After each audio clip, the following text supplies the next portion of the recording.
갈릴리 겨자나무교회 교우 여러분, 안녕하세요. 그리고 오늘 성경 공부에 함께 참여해 주신 많은 교우 여러분 환영합니다. 날씨가 매우 춥습니다. 그리고 코로나 유행이 아주 위험하게 지금 전개되고 있는데 교우 여러분 건강 조심하시고 코로나 걸리지 않도록 항상 주의하시기 바랍니다.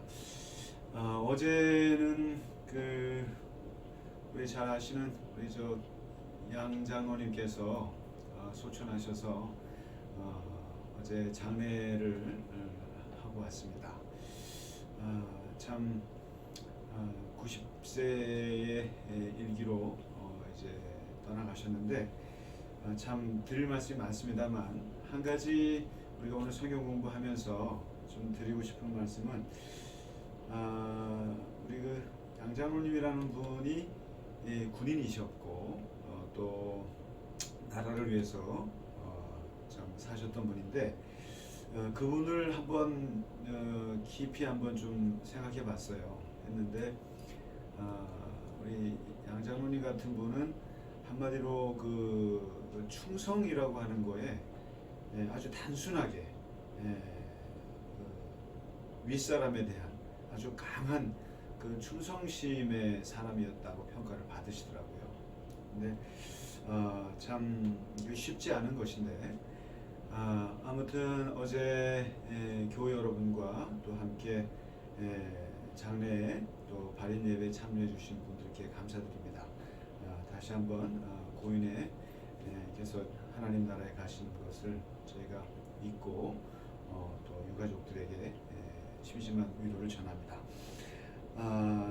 오늘 우리가 공부할 내용이요, 바로 그 충성이냐 아니면 반역이냐라고 하는 그 아주 상반된 주제입니다. 사실은 이제 이 광야 생활에 거의 그 40년의 역사를 아주 간단하게 담고 있는 게 이게 민수기잖아요. 민수기인데 사실 그 광야 생활은 하나님께서 이스라엘 백성들을 그 가나안 땅으로 이끌어내는 그 역사이기도 하지만 이스라엘 백성들의 편에서 볼 때 이 광야 생활은 고난의 역사이고 그리고 방황의 역사이면서 반역의 역사입니다. 이 반역의 역사라고 하는 것은 어찌 보면 그 하나님에 대한 반역이에요. 근본적으로 하나님에 대한 반역인데 현실적으로는 그 지도자에 대한 반역으로 이제 드러납니다. 그리고 크게 6개의 이 반역 사건이 이제 기록되어 있는데 지난주에 이제 소규모 반역 3가지를 말씀드렸습니다. 그 다베라에서 원망을 하다가 하나님께 혼난 이야기가 하나 있고 이런 거는 굉장히 다반사였죠, 사실은.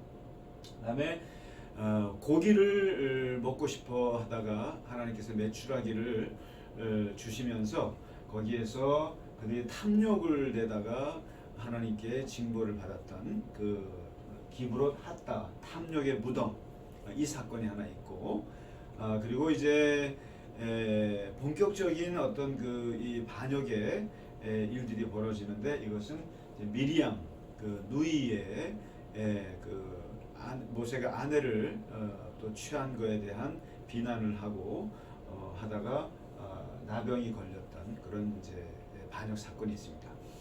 이제 그럼 여기서 끝나느냐 하는데 이건 점점점 그 코로나처럼 이제 번져서 이게 대규모 사건으로 이제 번지는데요. 그 가장 큰 반역 사건 중에 하나가 13장 그리고 이제 16장, 20장 3번에 걸쳐서 이제 진행되는데 오늘 간단하게 요 3가지 사건을 좀 다뤄보도록 하겠습니다. 13장을 펴보시면 이제 시내산에서 1년을 머물고 성막을 짓고 계명을 받고 군대를 조직해서 이제 출발하면서 이제 우리의 목표는 가나안 땅이죠. 가나안 땅, 지금의 그 이스라엘 땅이죠. 그 가나안 땅을 가는데 그냥 갈 수 없으니까 이 땅이 어떤 땅인지는 이제 조사를 합니다. 이것이 이제 40일 정탐을 하게 되거든요. 정탐을 하는데 각 지파별로 한 명씩 12명을 뽑았습니다. 뽑아가지고 아주 머리 좋고 또 신체적으로 탁월한 사람들을 뽑아가지고 대표자를 뽑아서 40일 동안을 정탐을 시킵니다. 40일 정탐을 시키는데 모세가 그렇게 지시를 해요. 네 가지를 봐라. 네 가지를 봐야 한다. 첫째가 그 땅의 거민들을 보라. 사람을 보라. 그 사람들이 강한지 약한지 또 많은지 적은지 거민을 조사하라. 두 번째 땅을 조사하라. 땅이 좋은 땅인지 나쁜 땅인지 잘 보라. 곡식이 잘 자라만한지 어떤지. 세 번째 성읍을 보라. 성읍을 자세히 봐라. 이게 평평한 진영의 성읍이 형성이 됐는지 아니면 산에 있는지, 그러니까 산지인지 또 일반 평지인지를 보라. 그 다음에 네 번째 토지를 잘 보라. 토지를 보고 이게 비옥한지 메마른지 그리고 나무가 많은지 적은지를 보라 하면서 네 가지를 지시를 해요. 그리고 샘플로 그들의 열매를 가지고 오라 이렇게 합니다. 그래서 이제 이 12명이 가서 이제 정탐을 합니다. 정탐을 하는데 하고 나서 이제 돌아와서 보고를 하는데 이렇게 합니다. 이제 우리가 흔히 알잖아요. 갈렙과 여호수아 두 사람과 10사람의 이제 보고가 갈리는데 일단은 대략적인 거의 이제 전체적인 그 보고 내용이 뭐냐면 첫째가 환경을 보니까 젖과 꿀이 흐르더라. 아주 좋은 땅이더라. 기가 막힌 땅이더라. 그러니까 뭐 토지가 어떠냐, 땅이 어떠냐, 그 다음에 그 성읍이 어떠냐, 매우 좋다.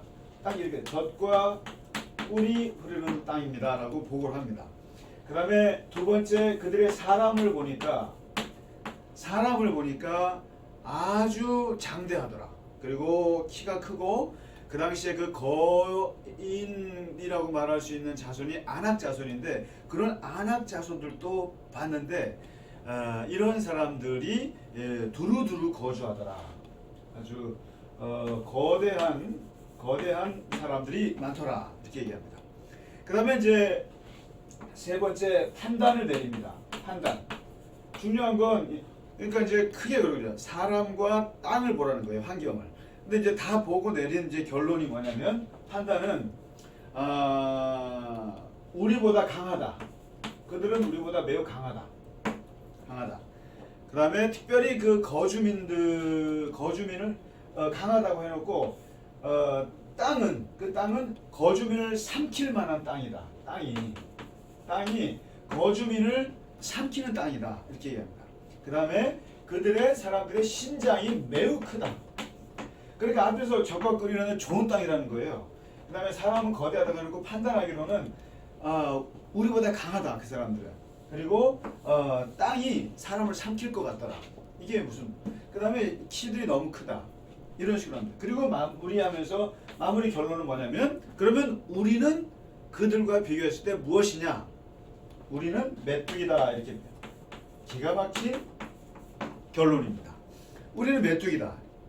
자, 이렇게 얘기를 하니까 이게 이들의 보고의 파장이 어마어마한 거죠. 여러분 모든 어떤 사업을 할 때 이렇게 보고 프로젝트를 하잖아요. 조사 프로젝트를 했는데 그 결과에 따라서 이것을 할 것이냐 말 것이냐를 결정하는데 정탐꾼의 12명 중에 10사람이 이런 보고를 내리니까 이것이 그 이스라엘 회중들에게 끼치는 영향력은 대단했습니다. 그것도 그럴 것이 백성들이 막 무너집니다. 무너지면서 막 모세를 향해서 왜 또 원망 3종 세트를 또 내뱉습니다. 우리가 거기서 죽었을 걸. 뭐 하여튼 그러면서 이제 그 원망을 하게 됩니다. 이때 누가 나섰느냐면은 이제 갈렙이 나서요. 갈렙이 올라가자 취하자라고 얘기를 합니다. 근데 여기서 우리가 여호수아와 갈렙의 차이가 나와요. 갈렙은 굉장히 그냥 의지력이 강한 거죠. 갑시다 담대한 거예요. 근데 누가 들어요? 그러니까 이제 여호수아가 논리적으로 얘기를 하는데 여호수아는 이렇게 보고를 합니다. 여호수아가 보고하는 것이 나오는데 여호수아는 어떻게 보고 하냐면 첫째, 내가 보니까 거기는 아름다운 땅이다. 아름다운 땅이면 틀림없습니다. 그 다음에 두 번째 보고가 뭐가 나오냐면 바로 이건 여호와께서 우리를 기뻐하시면 여호와께서 우리를 인도해 드리실 겁니다. 이렇게. 그러니까 10사람의 보고는 일단은 환경이 어떻습니다. 사람이 어떻습니다. 이렇게 얘기를 합니다. 거기에는 하나님이 없어요. 변수가. 그런데 여호수아는 뭐라면 일단은 총평을 하기는 아름다운 땅이더라 얘기합니다. 아주 좋은 땅입니다. 그러니까 사람이라고 얘기 안 하고 전체적으로 그냥 땅이 아름다운 땅입니다. 그리고 바로 치고 들어가는 게 하나님께서 우리를 기뻐만 하시면 인도할 것이다. 그리고 나서 세 번째 말하기를 젖과 꿀이 흐르는 땅입니다. 여기는 젖과 꿀이 흐르는 땅입니다. 아주 좋은 땅이라는 얘기를 하는 거예요. 가고 싶은 땅. 그리고 나서 또다시 얘기하는 것이 중요한 것은 하나님을 거역하면 안 된다. 하나님을 거역하지 말자. 거역하지 않으면 그리고 그 땅 사람들을 두려워하지 말자. 이렇게 합니다. 그러면서 이제 그 여호수아가 본 관점을 보여줘요. 뭐냐면 두 가지입니다. 그러니까 10사람은 우리는 그들의 메뚜기입니다라고 이렇게 평가를 했잖아요. 그런데 그러니까 그들 앞에선 우리가 무엇이냐라고 이제 10사람을 얘기를 했고 여호수아는 우리의 입장을 얘기하지 않습니다. 얘기하지 않고 그들을 얘기합니다. 그들은 우리의 먹이입니다라고 해요. 그들은 우리의 먹이다, 프레이다, 나의 먹이다 이거죠. 먹이다. 그 다음에 두 번째 중요한 것이 그들을 보호하는 신. 그 신들은 떠났다라고 봤습니다. 떠났다. 이것은 여호수아만이 가지고 있는 아주 독특한 관점이고 신앙의 관점이고 그리고 영적인 관점인 거예요. 여호수아도 알아요. 이 땅이 어떻고 토지가 어떻고 메마른지 좋은지 사람이 어떤지 다 압니다. 근데 이것을 굳이 자세히 말하지는 않습니다. 아름다운 땅이다.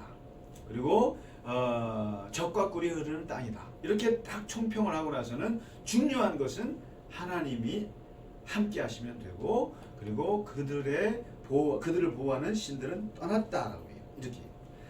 그러니까 이게 우리가 보통 이 10사람의 보고와 여호수아의 보고를 말할 때 근본적인 차이는 바로 하나님의 관점이라는 것이 들어가느냐 아니면 현실적인 관점에만 머물러 있느냐 이것인 거죠. 근데 중요한 것은 사람들이 여호수아의 말을 듣느냐라는 거죠. 안 듣는다는 거죠.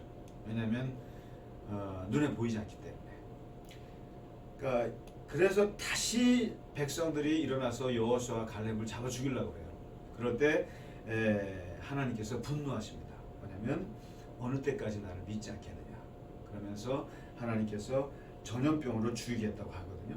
그때 모세가 하나님을 말려요. 하나님을 다시 또 말립니다. 하나님의 명성을 생각하십시오. 하나님이 능력 없이 인도했다가 다 죽였다고 그런 소리 들을 거 아닙니까? 제발 뜯어 말립니다. 그래서 하나님이 한 발 물러나신 다음에 내린 역사적 결정이 있습니다. 이게 이것이 광야 생활, 광야 역사에 이것을 바꿔주는 역사가 되는데 그 뭐냐면 하나님께서 그 28절에 보시면 아주 의미심장한 말씀을 하십니다. 너희 말이 내 귀에 들린 그대로 내가 너희에게 행하리라. 이거 되게 무서운 말이죠, 여러분. 그래서 우리가 말 조심하십시오라고 하는데 그게 일반적으로 말 조심을 해서 사람들에게 실수하지 마십시오라는 뜻보다는 기독교인이 말 조심하라고 하는 것은 그 말은 그대로 하나님께 들려지고 하나님은 그 말을 그대로 행하신다는 거예요. 그래서 하나님이 못하십니다. 그러면 하나님도 너 못한다. 못하게 하라. 하나님 하실 수 있습니다. 그러면 하나님은 하신다라는 거죠. 그래서 예수님께서도 말씀하셨잖아요. 하나님 앞에서 나를 부인하면 나도 너를 부인하고 하나님 앞에서 나를 시인하면 나도 너를 시인한다라고 하는 게 너희 말이 내 귀에 들리는 대로 내가 그대로 행하리라. 바로 가데스 바네아 이 광야에서 이 10사람이 보고했던 그 말 그대로 내가 행하리라 라고 말씀하시는데, 첫째 40일 곱하기 1년을 쳐서 너희의 광야 생활의 역사는 3년이 아니라 40년으로 연장한다. 이제 이래서 40년이 됐다는 거예요. 40년이. 사실은 그 사람 모세도 그렇고 40년을 생각한 건 아니에요. 사실은 출애굽을 해서 여마여마해서 1년 머물고 시내산에서 훈련 받고 한 2년이면 들어갈 거라고 생각했던 거예요.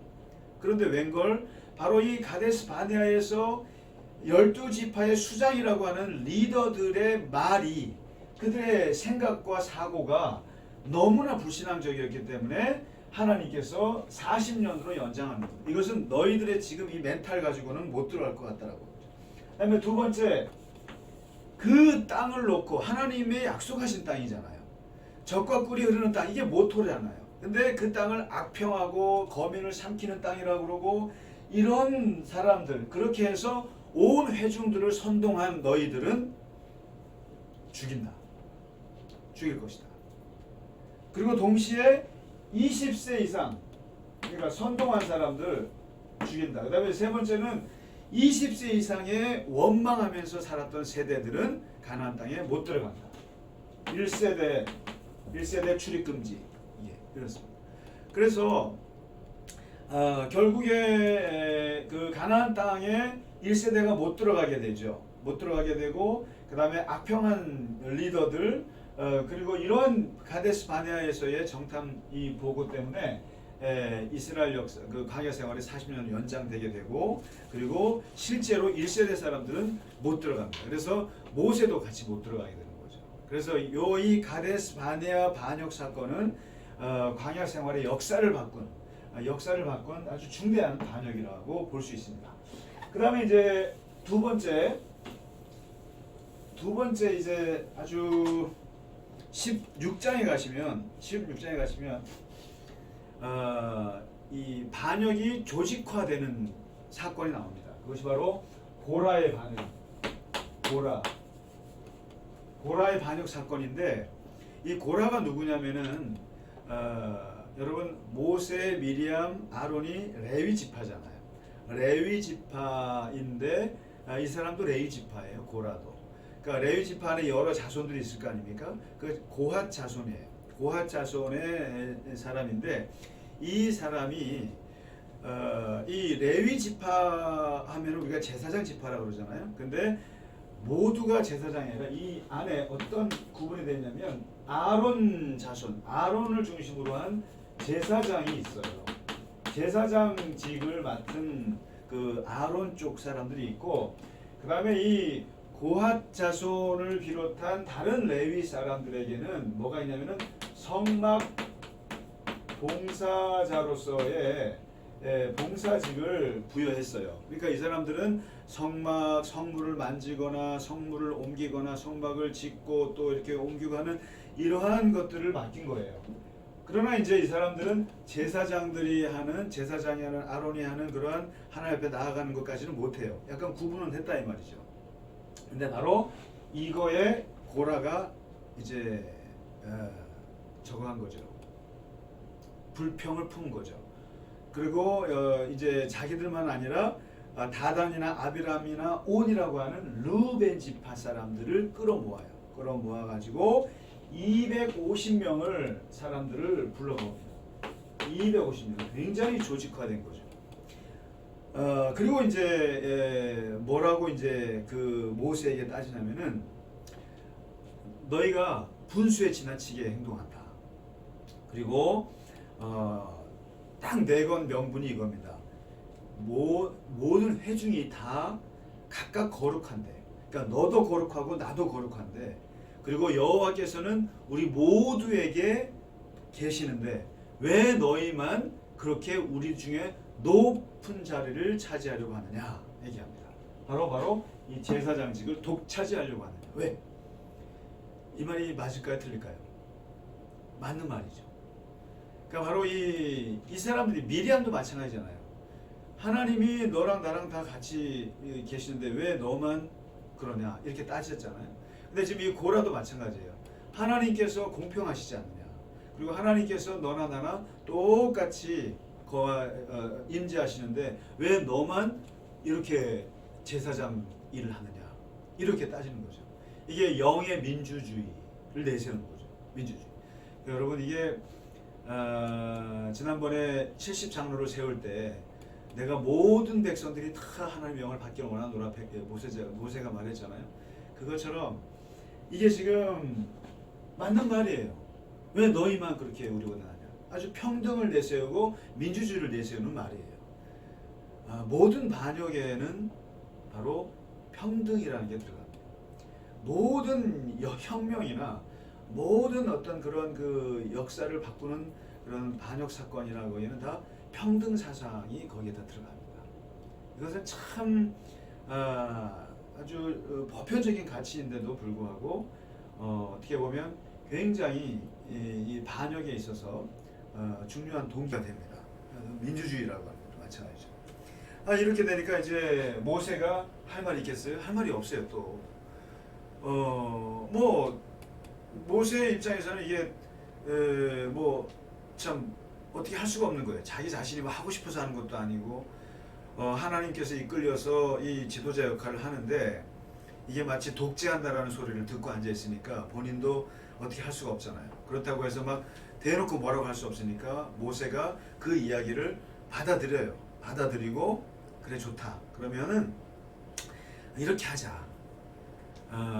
어차피 너희도 레위 지파고 우리도 레위 지파인데 누가 하나님께 속했는지 한번 좀 보자. 그래야 뭐 이걸 하지 않. 누군가는 지도 역할을 해야 되지 않느냐. 누군가는 제사장 역할을 해야 되는 건데 누군지는 하나님께서 가려줘야 되지 않느냐. 그러니까 너네들 다 향로가 있지. 향로. 하나님께 불 피우는 향로를 다 가지고 와라. 그래가지고 그 향로에 불이 거룩하게 붙는 그 사람에게 하나님께서 제사장이라는 것을 증명할 거다. 한번 검증을 하자. 향로 검증을 제안을 해요. 그리고 이제 뭐라고 얘기하면은 야 성막 봉사가 작은 일이냐? 성막 봉사가 그렇게 우스우냐? 사실 여러분 12지파 중에 이 레위 지파는 어마어마한 특권이에요. 하나님의 일을 맡았다고 하는 거죠. 그런데 그 안에서 차별이 있는 거예요. 그러니까 제사장이냐 성막 봉사자냐. 근데 이제 이 사람들이 제사장이 좋은 거예요. 제사장을 하고 싶은 거예요. 그러면서 모세가 왜 이것 성막 봉사가 작은 일이냐. 참 그렇습니다 여러분. 욕심이 끝이 없는 거죠. 그래서 이제 그러면 향로를 가지고 검증해보자라고 하니까 고라가 겁이 덜컥 난 거예요. 못 간다. 그러면서 계속 뒤에서 모세를 까요. 또 왕 되려고 그러지. 그리고 광야에서 우리를 죽이려고 한다고 막 선동을 합니다. 사람들. 여론몰이를 하는 거예요. 여론몰이를 하는 거예요.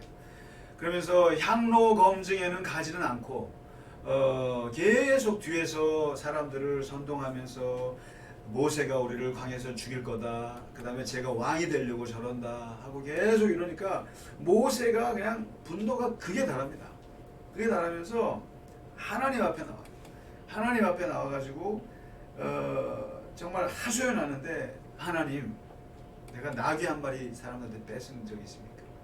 내가 한 사람 누구 하나라도 내가 뭐 피해를 끼치고 있으면 말해보세요. 내가 그러면 차라리 내놓겠습니다.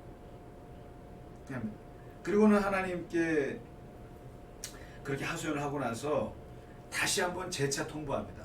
고라 250명에게 향로 가지고 와라.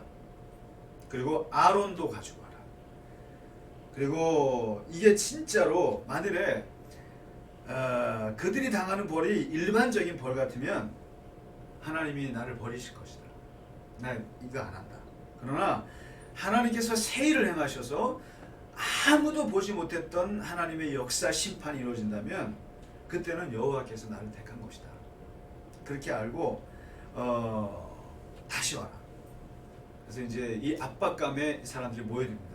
그래서 이제 향로를 가지고 딱 나타난 250명과 아론까지 다 그래서 그 앞에서 향로 검증을 하는데 모세가 얘기합니다. 만일 하나님께서 아론을 택하셨으면 땅이 꺼져서 이 모든 사람들을 반역한 너희들이 수월로 내려갈, 지옥불로 내려갈 것이다 하고는 그 말을 하자마자 바로 땅이 꺼집니다. 땅이 꺼져서 그야말로 250명이 그 안에 고라와를 비롯한 사람 들어가고 불이 나와서 250명을 다 불살라 죽이게 됩니다. 어마어마한 광경을 보게 된 거죠. 정말 하나님의 무서움을 이제 경험하게 된 거죠. 그리고 나서 그 향로라고 하는 것이 무슨 죄가 있느냐? 이미 바쳐졌기 때문에 이 향로는 따로 끌어모아라. 250명의 향로를 모아서 이것을 다시 녹여서 제단을 둘러싸는 철판으로 만들라. 기념물을 만들라. 다시는 하나님 앞에 반역하지 못하도록 이렇게 합니다. 그러면은 이 정도 되면 이스라엘 백성들이 정신 차려야 되잖아요. 이게 정말 하나님이 이 제사장 역할은 아론에게만 주신 거구나 라고 이제 인정을 해야 되잖아요. 그런데 안 그래요. 백성들이 또 반역을 합니다. 너희가 우리 백성, 하나님의 백성 250명을 죽였다. 너희가 사람 죽였다라는 거예요. 하나님의 백성을 죽였다 이거죠. 이렇게 되니까 다시 하나님께서 역병을 돌립니다. 역병을 돌려서 14,700명이 죽어나가는 거예요. 죽어나가는 거예요. 이러한 일을 당하니까 이제 아론이, 이제 진짜 하나님께서 택하신 제사장 아론이 나섭니다. 나서서 하나님과 죽은 자들과 산 자들 사이에 딱 섭니다. 서는 순간 연병이 그칩니다. 자, 이렇게 되면서 아론의 모습이 이제 이 부각이 된 거예요. 그래서 다시 한번 이번에는 두 번째, 아론이라고 하는 사람이 대제사장 직분을 지키는 것이 하나님의 뜻이라는 것을 다시 한번 확고히 하기 위해서 이번에는 지팡이 검증을 합니다. 아까는 향로 검증을 했잖아요. 그래서 고라의 일당들이 죽어나갔고, 그 다음에 여전히 백성들의 여론이 좋지 않은 상황에서 이제는 지팡이, 이번에 12지파 사람들 다 나와라. 12지파의 두목들 다 나와서 그 지팡이를 가져와라. 그리고 증거궤 앞에 두라. 여기서 만일에 정말 하나님께서 택한 자면은 그 사람의 지팡이에서 싹이 날 것이다 하고는 12개 그 아론의 지팡이와 함께 놓습니다. 놓는데 다른 지팡이들은 다 그대로 있고 아론의 지팡이에서만 살구꽃 열매가 납니다. 그래서 사람들이 그걸 보고 진짜 우리의 제사장은 아론이구나라는 것을 확증을 하고 바로 그 아론의 지팡이를 언약궤 안에 집어넣게 됩니다. 이게 여러분, 언약궤 안에는 세 가지 물건 들어가잖아요. 바로 십계명 돌판과 그리고 뭡니까? 만나 항아리, 그리고 아론의 지팡이 들어갑니다. 하나님께서 이렇게 제사장의 직분의 질서를 확실히 하기 위해서 그렇게 잡았습니다. 그래서 바로 이 고라의 반역 사건은 같은 레위 지파에서 일어났던 사건으로서 굉장히 그 하나님께서는 무질서의 하나님이 아니라 질서의 하나님이라는 것을 다시 한번 정확하게 해주었던 일이 되겠습니다. 자, 그리고 이제 마지막 가장 큰, 이게 또 것이 20장에 가시면은 세 번째 무리바 사건, 무리바 물 사건인데, 이게 이제 벌써 이 뭐 몇 장 안 건너갔습니다만은 벌써 요 민수기 13장 가데스 바네아에서 정탐꾼들 그 정탐했던 그 사건, 그 반역 사건에서 13장, 14장, 15장, 16장 쭉해서 20장 있잖아요. 20장까지 왔을 때가 벌써 40년의 세월이 흐르는 겁니다. 40년. 이제 모세의 나이가 120세가 됐어요. 그리고 미리암의 나이는 136세 정도 됐고 아론의 나이는 123세쯤 됐을 때였습니다. 그때 마지막 40년 그때 이제 1월에 미리암이 누나가 죽습니다. 그래서 그런지 모르겠어요. 이제 모세도 나이가 들었고 아론도 나이가 들었습니다. 그런데 이제 이스라엘 백성들의 그 40년이 지난 지금에도 불평 불만에 대한 것은 여전했어요. 그래서 이들의 그 원망의 3종 세트라는 게 뭐냐면 이거예요. 첫째, 후회. 이거 40년 동안 옛날이요. 고기 까마가 좋았는데 왜 우리가 여기 따라 나왔을까? 후회. 두 번째, 원망. 왜 너가 우리를 이끌고 와서 왜 여기로 왔느냐? 끊임없이 원망. 세 번째, 반역. 이 이스라엘 백성들의 40년 동안에 왜 너만 하나님 믿느냐? 이런 식으로 이제 왔는데 이것이 40년이 지나도 고쳐지지 않는 거죠. 그러면서 이제 120세가 다 된 모세에게 또 아론에게 이제 물이 없는 걸 가지고 무리바에서 막 다퉈요. 물 달라고. 여러분 출애굽 하자마자 바로 물 없었잖아요. 그때부터 40년이 지난 지금에도 물 때문에 또 다투는 거예요. 자, 이게 이제 모세도 어떻게 보면 이제 지치고 어떻게 보면 아론도 지친 때인 것 같아요. 이때 하나님께서 이렇게 늘 있던 원망이니까 지팡이 들고 반석에게 말해서 물을 내줘라 하니까 모세가 그렇게 합니다. 그렇게 하는데 여기서 모세가 이게 분노 조절이 안 됐나 봐요. 어떻게 보면 정말 다베라부터 미리암 반역, 가데스 바네아의 반역, 고라의 반역, 그리고 온갖 백성들의 반역을 40년 동안 받았던 모세가 이제 나이도 들면서 이것이 감당이 안 됐던 것 같아요. 이게 터집니다. 이게 터지고 말았어요. 이 분노가 터지는데 바로 하지 말아야 될 말을 해버렸죠. 반석 앞에 딱 서갖고 하는 말이 아시죠 여러분? 이 패역한 자식들아. 패역한 자식들. 모욕을 줍니다. 이스라엘 백성들. 그 다음에 우리가 너희를 위해서 물을 낼까? 우리가 물을 내랴? 그러면서 행동으로 보여줍니다. 반석을 그냥 2번 내리칩니다. 딱 그 모습. 이 3가지. 이 패역한 놈들아. 우리가 물을 내랴? 그리고 지팡이로 2번 내려치는 거예요. 이걸 딱 보고 하나님께서 사진을 탁 찍으신 거죠. 탁 동영상을 촬영하신 거죠. 첫째, 이스라엘 백성들, 내 백성들을 모욕한 죄. 아무리 나쁜 백성들이지만 내 백성인데 폐역 썩어 빠질 놈들이라고 욕했잖아요. 하나님에 대한 거죠. 두 번째, 우리가 물을 내려 교만의 죄. 언제 모세가 물을 냈어요? 하나님께서 물을 내셨지. 완전히. 그 다음에 세 번째, 왜 반석에 지팡이로 2번이나 내려쳐요? 말로 하라 그랬는데 오버 액션이죠. 불신은. 그래서 이것을 놓고 하나님께서 한마디로 꼬집는 말이 너희가 나를 믿지 않는다. 불신이라고 표현합니다. 불신. 그러니까 백성들을 모욕하고 그리고 교만하고 그리고 쓸데없는 행동하고 이것은 하나님을 믿지 않는 행동이다. 그리고 두 번째, 나의 거룩함을 드러내지 않는다. 하나님의 거룩함을 드러내지 않는다. 그러면서 말하기를 너도 가나안 땅에 못 들어간다. 엄청난 그 하나님의 심판을 모세에게 내주죠. 이거 여러분 잘 아시는 겁니다.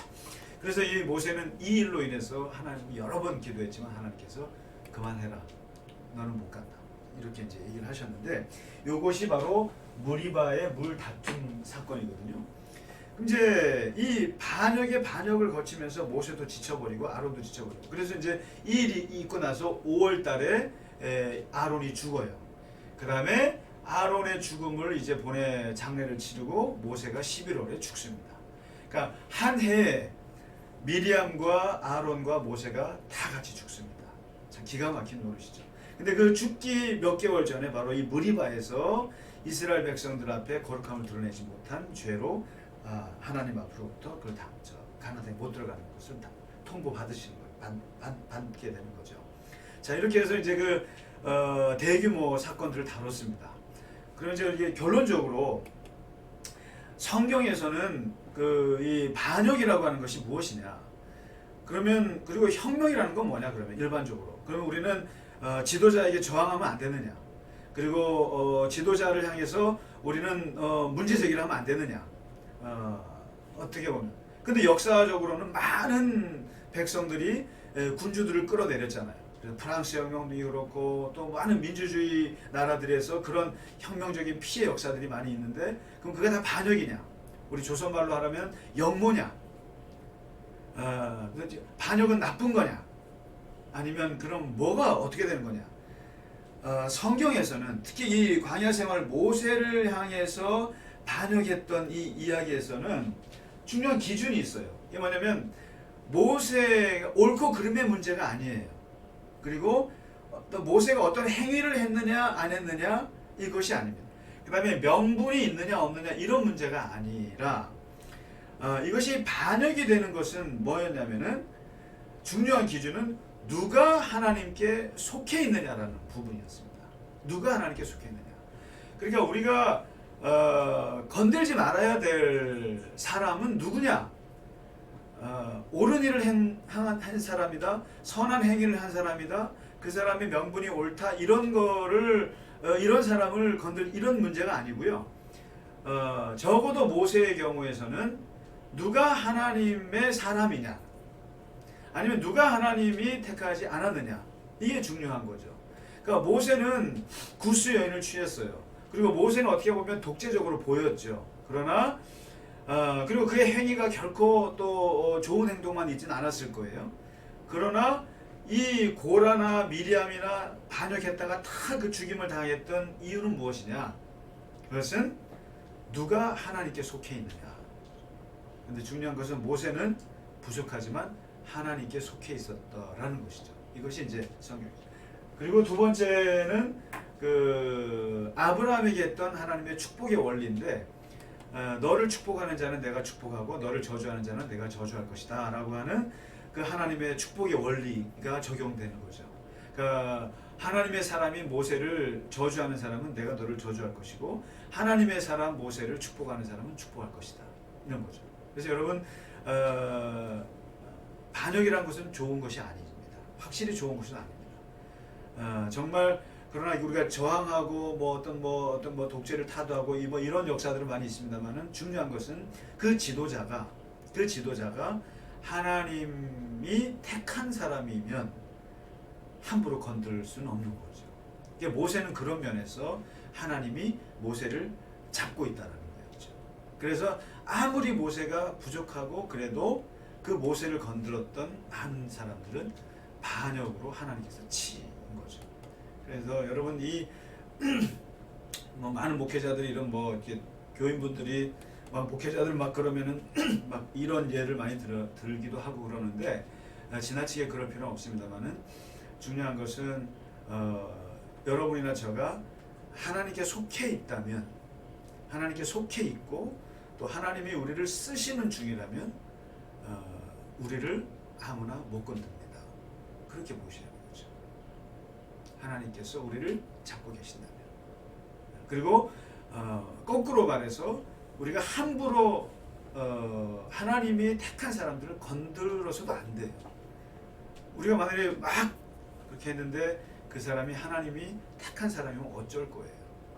그래서 함부로.